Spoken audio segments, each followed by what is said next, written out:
My true story, from Kentucky. My son forbade me to attend my husband's funeral, but when my lawyer read the will, every head turned toward me. They tried to erase me. He made sure they couldn't. Sometimes I wait for some words from my family. But now, the message my daughter-in-law sent me erases everything. Dad used to love you. He doesn't anymore.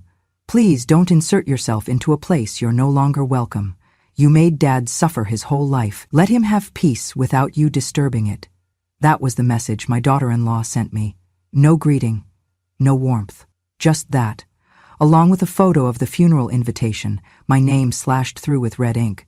As if I had been erased not only from their lives, but from his death, too. I stared at the screen, the words swimming through my vision, unable to blink. My fingers trembled, not with anger, but with disbelief. I had half a mind to think it was a cruel mistake, but deep down, I knew better. The silence over the past few months, the lack of updates as his health declined, the fact that I found out about his passing through a friend of a friend, it all pointed to this. They wanted to bury him without me, to pretend I was never part of his story. I pressed my phone to my chest and took a deep breath. I had every right to be at his funeral. We were never legally divorced. I had cared for that man for most of my life, stood by him when he had nothing, built a home with him from scratch. And yes, in the end, he had moved on, moved out. But I never stopped being his wife. They could take away my place at the ceremony, but they could not take away my history with him. I still bought the flowers, white chrysanthemums. They were his favorite. I remember planting them in our front yard the year we bought our first house. He called them the quiet ones because they bloomed without bragging, just like I used to. I put on the gray dress he always liked, the one with the lace sleeves that made me feel younger than I was. I tied a scarf over my hair, the way I used to when we went to church together. I knew I would not be welcome, but I could not let him go without at least trying to say goodbye. When I arrived at the cemetery, the sky was dull and overcast. The air held that damp chill you only feel during early spring in Kentucky, the kind that seeps into your bones. I walked slowly toward the crowd gathered near the casket, holding my bouquet close like a shield. I stayed near the back at first, quiet, head bowed. I did not want to cause a scene. I just wanted a moment. That moment never came. From the corner of my eye, I saw her approaching, my youngest daughter, the one who used to braid her doll's hair beside me while I cooked dinner. Now her face was cold, lips thin, eyes sharp. She walked right up to me without hesitation, her voice low but clear enough for everyone nearby to hear. "Mom, what are you doing here?" I looked at her and tried to smile. "I came to pay my respects, that's all." She shook her head. "No, you don't belong here. Not today. This is our goodbye. Yours should have happened a long time ago." I stepped forward, holding out the flowers. "Please, I just want to lay these down. Then I'll leave." "No." She blocked me with her body. "You made Dad suffer his whole life. Let him have peace without you disturbing it." I didn't have the strength to argue. I didn't have the voice. I looked around. No one intervened. Not my son, who stood near the casket with his wife. Not my nieces, who used to call me their second mother. Not even the pastor, who glanced at me and quickly looked away. I reached out once more, hoping just to place the flowers near the edge of the service. My daughter slapped my hand aside, and the bouquet fell to the ground. White petals scattered across the dirt, crushed beneath the heel of someone else's shoe. I froze. The sound of the petals breaking was louder than the murmurs that followed. Someone gasped. Someone else whispered. That was her, right? The wife? But I couldn't answer.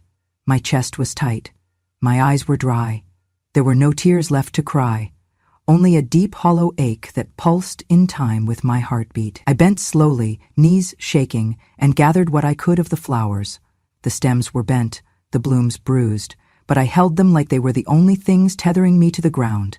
"Go," my daughter said, "before you embarrass yourself any further." I turned away without another word.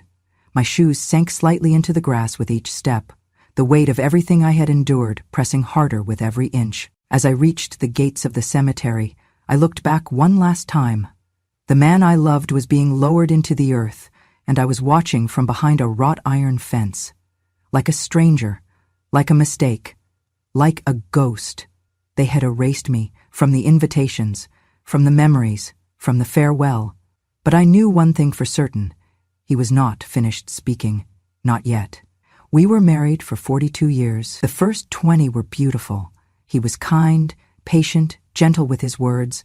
He'd leave notes in my coat pocket during the winter, little scribbles of love or jokes, only we understood. He used to hum while mowing the lawn, whistle when he cooked eggs, and hold my hand under the table when our children were too rowdy during dinner. He loved me the way a man should love a woman, with softness, with pride, with time. We built everything together, not just the house, but the life. I was there when he opened his first business, a modest construction firm that barely survived its first year. I kept the books, made the calls, even delivered blueprints in the rain when he forgot them. I raised our children while he worked late, made every birthday cake from scratch, and ironed his shirts for every client meeting. But success does something to some men. It does not turn them cruel, it makes them forget where they came from. When his firm expanded, when the contracts grew, when people began to say his name with respect, he changed. Slowly at first, a forgotten thank you here, a late night that became a weekend trip there, the briefcases got newer, the phone calls became secretive, and then one day he simply stopped coming home for dinner. I knew about her long before he admitted it. She was younger, with the kind of laugh that made men think they were still boys. She met him at a networking event and knew how to play the part. I was told she was harmless at first, just a consultant, just a friend. But wives know. We always know. I could smell her perfume on his coat long before I found her earrings under our couch cushion. Still, I stayed, not because I was weak, not because I did not know my worth. I stayed because we had children, because they loved their father, because I believed that a broken marriage would leave scars far worse than a hollow one. And perhaps, foolishly, I thought he might return to me if I just stayed long enough. So I kept my place. I cooked for him, even when he stopped showing up to eat. I washed his laundry, even when his new place surely had someone else doing it. I smiled at the children and told them everything was fine. I became invisible in my own home, but at least the children did not have to see the crack. There were nights, more than I care to admit, when I would sit in the basement, yarn in my lap, knitting with trembling fingers. Above me, I would hear them, the woman's laugh, his footsteps, their voices rising and falling in the bedroom we once shared. I never cried in front of them, never once, but I cried into blankets that were never warm enough, into the walls that had seen better versions of us. He moved out eventually, bought her a place, took my son to dinner, gave her the smile he once gave me, and still, I didn't file for divorce. Maybe I should have, but there was a part of me that believed something sacred still existed between us, something time had not touched. When he fell ill, I found out through someone else. Cancer, aggressive, fast, the kind that does not wait for apologies. I went to the hospital, once, just once. They would not let me in. His new family said I would upset him, that he did not want to see me, that he was too tired, too weak, too close to the end. I stood in the hallway for 2 hours with a container of soup he used to love. The nurse apologized, but gently, with pity in her eyes. I left the soup at the front desk and never returned. Weeks passed. I waited. I lit candles. I prayed. I checked the paper every morning, fearing the worst but hoping for a chance. Then came the message. Not a call, not a visit, just a text. He's gone. Funerals next week. This has nothing to do with you. That was it. 12 words. 12 words to end a lifetime. I remember sitting at the kitchen table, reading those words over and over, my hands resting on the wood we had picked out together. The sun had just come up. The light made everything look colder. There was no obituary with my name, no mention of beloved wife, no invitation to grieve. They had cut me out completely, and just like that, I was a ghost in my own story. They erased me. They erased my decades of loyalty, of service, of silence. But grief has a way of clarifying things, and pain, when held long enough, sharpens into purpose. They may have buried him without me, but I knew his story with me was not finished. He had not had the last word, and neither had I. The morning of the funeral, I woke before the sun. I ironed the gray dress he used to love, the one with the pearl buttons and soft neckline. He once told me it made me look like I belonged on the cover of a book. I hadn't worn it in years, but I'd kept it clean. folded and waiting, like part of me always knew there would be one last time. I brushed my hair and tied it back with a ribbon he gave me on our 30th anniversary. Blue silk, slightly frayed now. My hands trembled slightly as I clipped on the earrings he brought home from his first out-of-state job. I did not do it for vanity. I did it because I wanted to walk in that cemetery with my history intact. Even if no one else there would acknowledge it, I wanted to feel like his wife one more time. At the florist, I asked for white chrysanthemums, fresh, full-stemmed. I told them not to add anything artificial. No ribbons, no colored paper, just the flowers, just the truth. I took a cab to the cemetery, holding the bouquet gently in my lap the whole way, like it might break from anything more than a whisper. When we turned onto the long gravel road and I saw the canopy tent in the distance, the pit in my stomach grew. The chairs, the casket, the cluster of mourners in black, the minister flipping through notes. I told the driver to stop a little before the entrance. I wanted to walk the last part on my own. I stepped carefully, every crunch of gravel beneath my shoes sounding louder than it should have. The flowers pressed close to my chest, my breath shallow. I made it to the gate before the man in the security jacket raised his hand. "Ma'am, I'm going to have to ask your name." I blinked. "Molly Ellis." He looked down at a clipboard, then back up. His voice was flat. "You're not on the list?" "I'm sorry, this is a private ceremony." "I'm his wife," I said quietly. He hesitated, shifting uncomfortably. "You'll need to speak to the family directly." Just then I saw her, my daughter-in-law, walking toward us.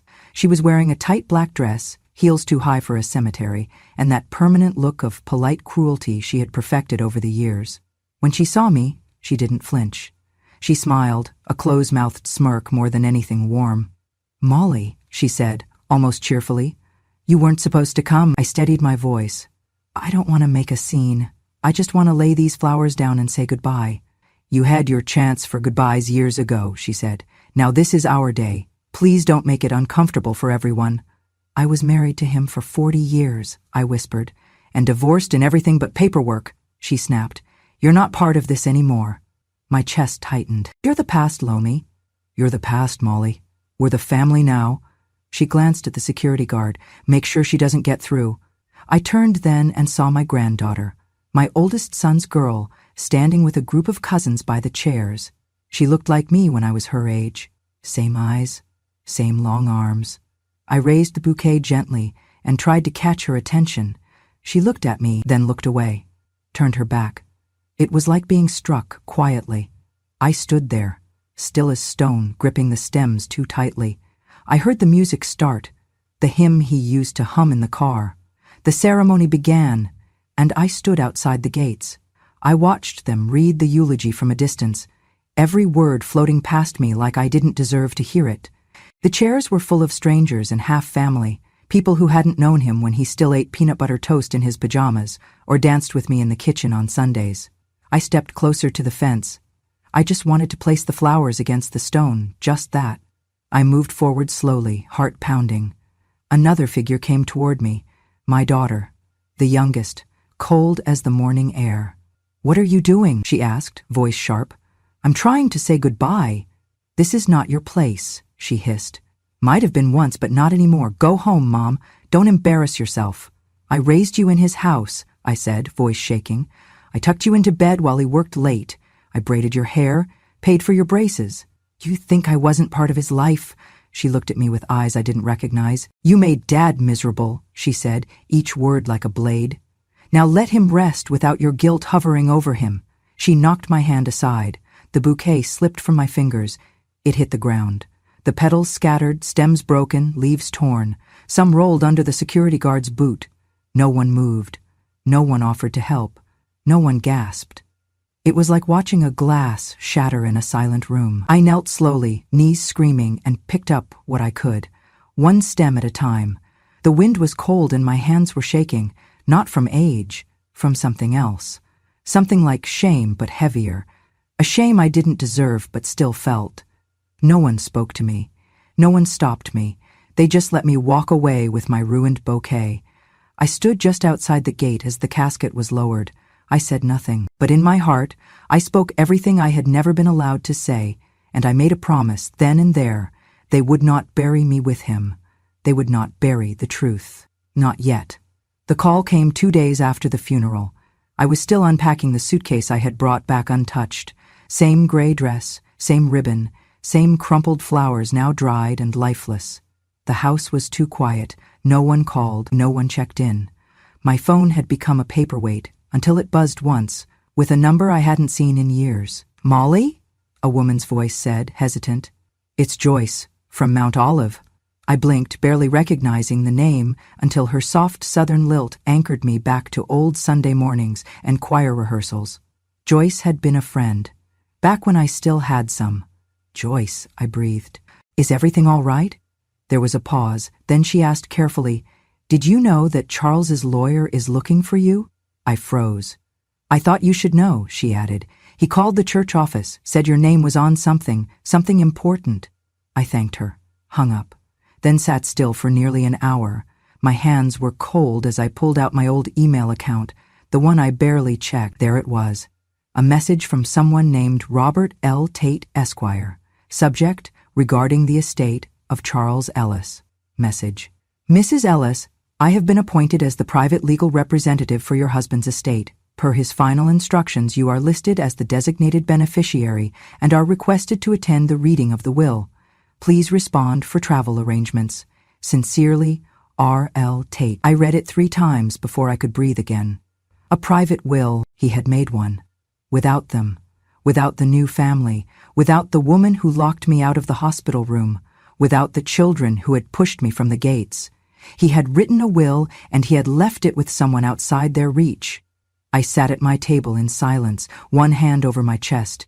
He remembered me. Even after everything, he remembered.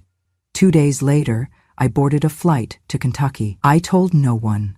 Not the kids, not the neighbors, not Joyce. I packed a small bag and left a note for the neighbor to feed my cat. That was it. I landed on a gray morning. The air smelled like rain and old soil. I rented a car and drove through town slowly, passing places I had not seen in decades. The diner where we used to eat pie after Sunday service, a hardware store where he bought me a garden spade for Mother's Day, the courthouse where we registered our marriage license. Everything had aged, like me. A little worn, but still standing. Before I went to the law office, I made one stop. A small thrift store just off Main Street. I found a dress almost identical to the one I wore the day we were married, cream-colored, with tiny buttons up the front and lace at the sleeves. It wasn't fancy, but it felt right. He married me when I wore something like this, and he remembered me when no one else did. I arrived at the law office just before noon. The building was old brick, with green shutters and a white sign that simply read Tate & Sons. There was no receptionist, just a bell on the door and the sound of voices down the hall. I followed them quietly. I stopped just outside the conference room. The door was open an inch. Inside, I saw her, my daughter-in-law, flanked by my son and daughter. They were seated at the long table, already leaning forward, already asking questions. I heard her say something sharp, something about making sure the assets are distributed fairly. I didn't knock. I pushed the door open and stepped in. All 3 of them turned, and for the first time in years, their mouths stopped moving. I walked in slowly, the dress light against my skin, my bag over one shoulder. The attorney stood up, his eyes wide with recognition. "Mrs. Ellis," he said warmly, "we've been waiting for you." I pulled out my chair and sat at the head of the table. Not a word from them, not a sound. Every head turned toward me. For the first time in years, they remembered who I was. The room had fallen into a silence so deep I could hear the clock ticking on the far wall. My children, my flesh and blood, sat across the table with their eyes fixed on the polished oak, suddenly too heavy to lift their heads. My daughter-in-law had gone pale, her mouth slightly parted in disbelief. She looked like she was waiting for someone to stop the moment, to shout, "This is a mistake," to pull the rug back before it unraveled completely. But no one moved. The attorney, Mr. Tate, cleared his throat. He reached into a small briefcase beside him and removed a sleek black laptop. "There is a message," he said, looking directly at me and only me. "Recorded 2 weeks before Mr. Ellis passed, under full legal advisement and with medical clarity confirmed by hospital staff. This was meant to be viewed only in the presence of all legal heirs. He clicked a few keys, and the screen flickered to life, and then he appeared. My husband, Charles. He was thinner than I remembered, pale, frail. The hospital gown hung on him like it belonged to someone else.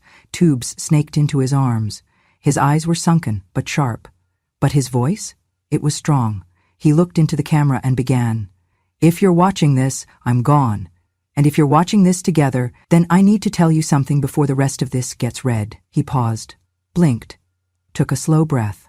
"I spent the last years of my life being foolish. I chose pride over love, comfort over loyalty, and in doing so, I wronged the one person who stood by me the longest." "Molly," he said my name with such softness, I forgot for a moment that we were surrounded by witnesses. I was a fool.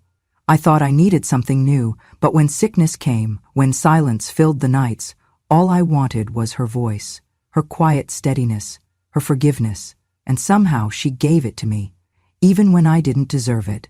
My fingers curled gently around the dried bouquet in my lap, petals flaked into my palm, but I did not let go. "To my children," he continued, and here his tone changed.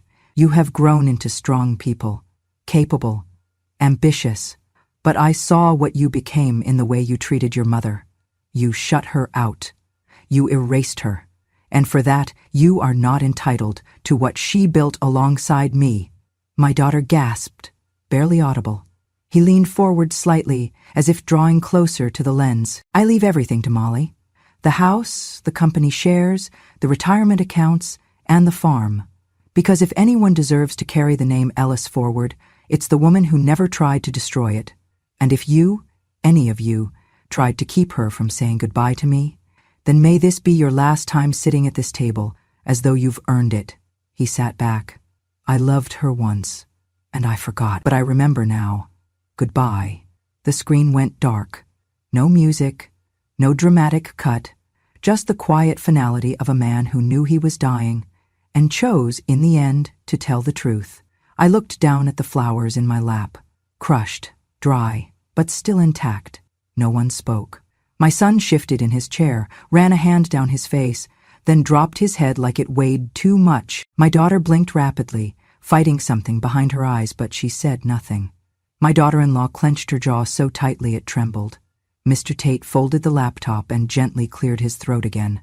"Per the recording and the legally binding documents filed with the probate court, all assets listed in the estate are transferred solely to Mrs. Molly Ellis, with no contest permitted." He paused. "Are there any questions?" Not a single voice answered. I sat still. I didn't smile. I didn't gloat.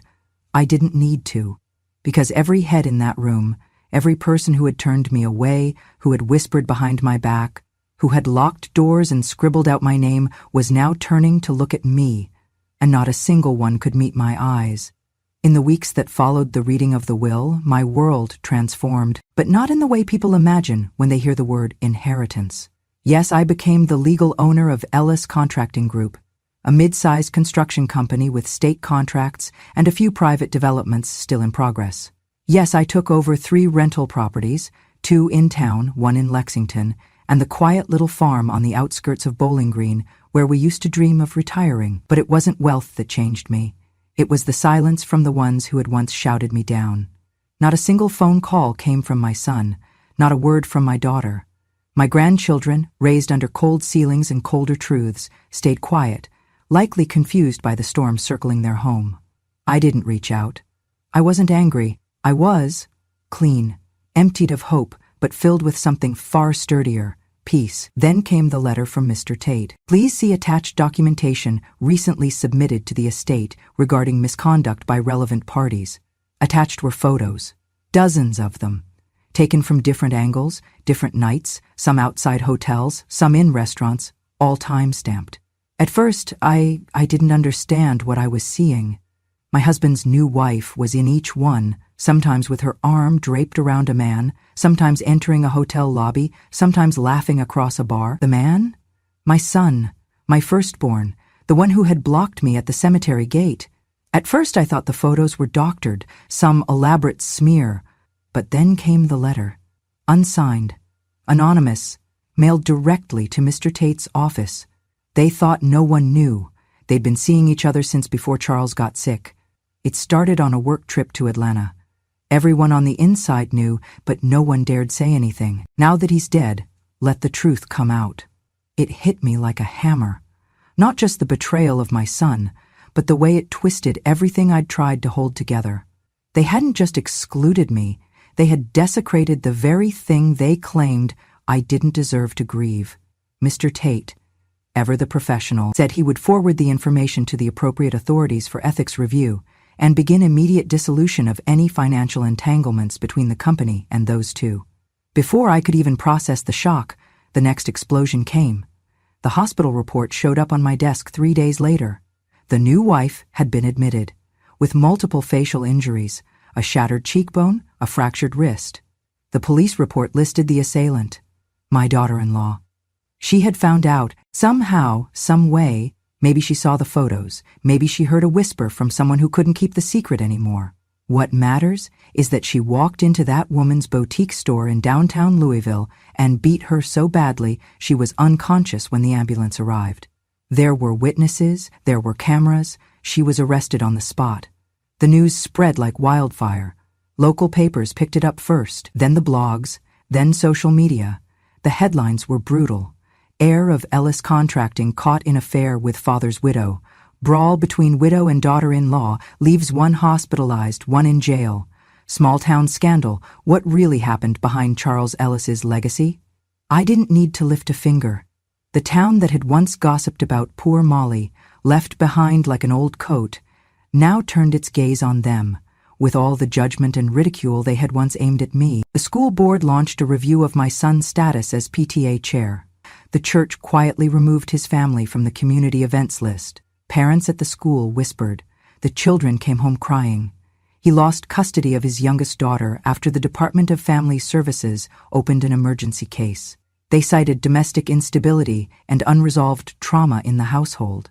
His world collapsed in slow public motion. And me, I stayed silent. I did not speak to reporters. I did not answer my phone. I tended to the farm. I took walks along the pond. I planted chrysanthemums in the soil he once promised me. The air was cleaner out there, easier to breathe. The day they sentenced my daughter-in-law, 6 months of jail time, followed by anger management and community service, I received a letter in the mail from my son. Just one line. Are you happy now? I read it, folded it neatly, and placed it into the fire. Because here's the truth he'll never understand. This was never about revenge. It was about restoration. He and the others had broken something sacred, and Charles, in the end, had tried to mend it the only way he could, by giving me back the voice they tried to silence. They thought they had power, but what they had was leverage, and leverage only works when someone stays quiet. I was done being quiet. People thought I would run the company, that I would step into the big corner office, wear tailored suits, learn the language of contractors and city permits, and continue the legacy he left behind. But that legacy had never truly belonged to me. It was built without my name on the walls, without my hands on the payroll, without my seat at the meetings. I had held his household, not his briefcase. I had raised his children, not managed his projects. And I had no desire to pour the rest of my years into maintaining something that once erased me. So I did the only thing that felt true. I shut it all down. I met with the board of directors. I let the staff go, respectfully, with severance and references.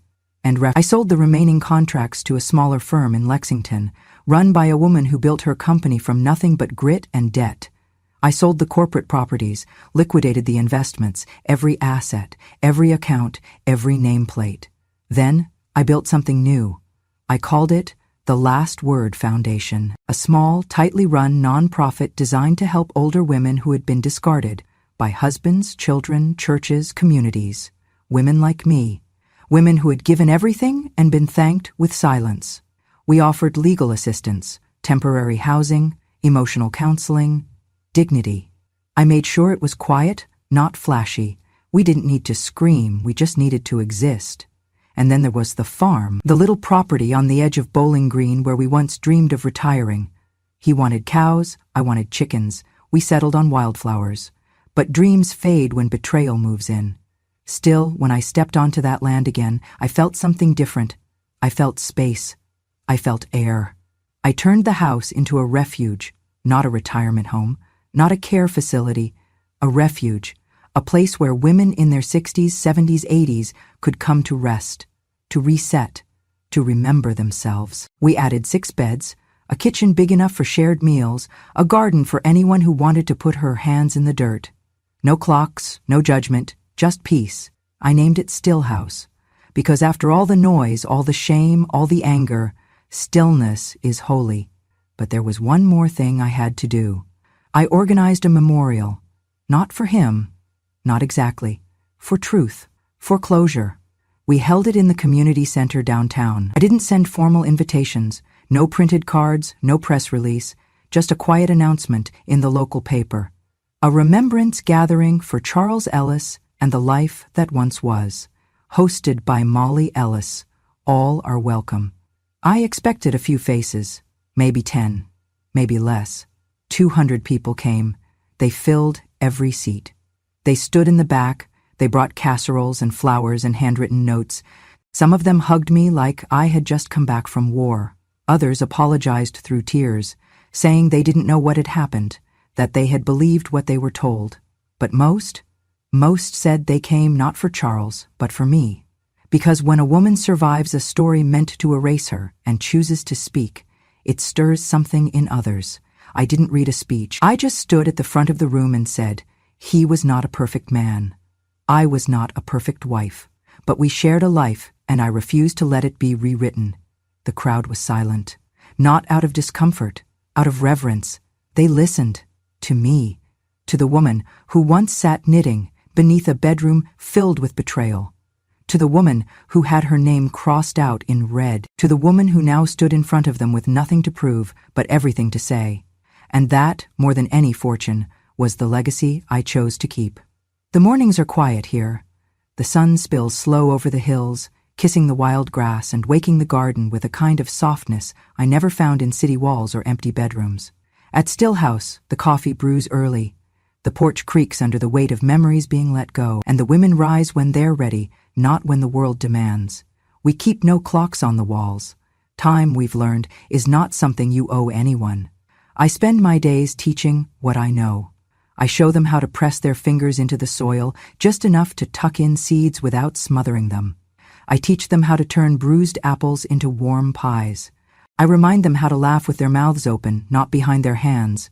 Some of the women here haven't spoken full sentences in years, but when they stand side by side, bare hands in dirt, laughing over crooked carrots or too salty soup, they come back to life. So do I.